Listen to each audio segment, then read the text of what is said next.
Allahu Allah, Allahu Allah, Allahu Allah, Allahu Allah, Allah.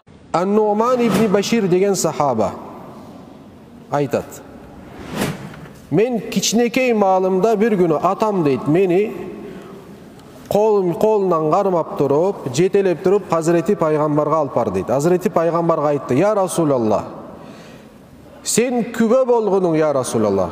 Пайғамбарға күбө бол деп сұранып атат. "Сен күбө болгонуң.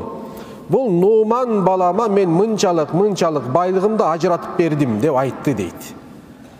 Hazreti Пайғамбар айтты: "Буга ажыратканыңдай башкаларга да ажыраттың десе, жок десе, анда менден башка күбө изде" деп айтат Hazreti Пайғамбар.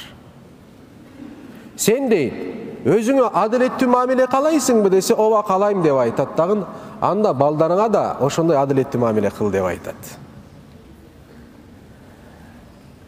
Сен белек бергенде бала чакаңа баарына тегис белектерди. Бирөөгө белек алып келдиңби, экинчи балаңа да белек алып бар.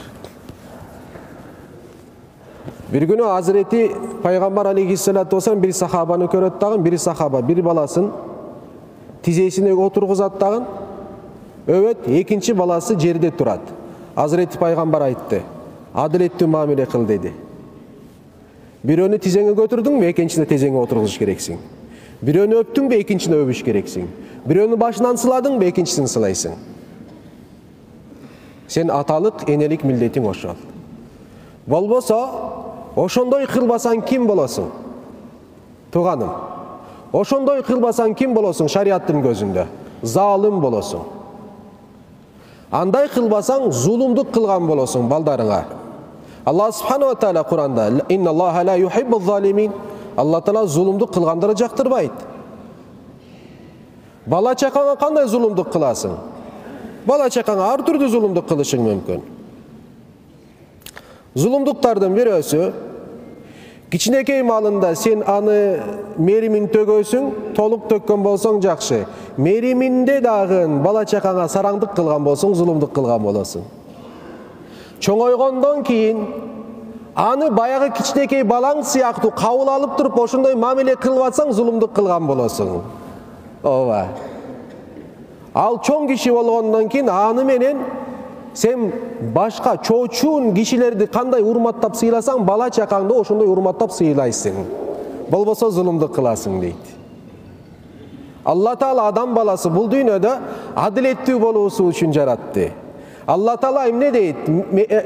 Инсан жер жүзүндө менин эмнем халифам деп айтат Куранда.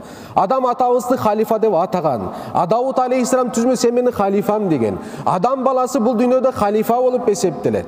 Давуд алейхиссаламды пайгамбар катары жөнөткөндө айтты: "Эй Давуд, сени пайгамбар катары жөнөтүп атабыз. Эң биринчи кыла турган ишиң инсандардын арасында адилеттүүлүк менен мамиле кыласың, чечим чыгарасың" дейт.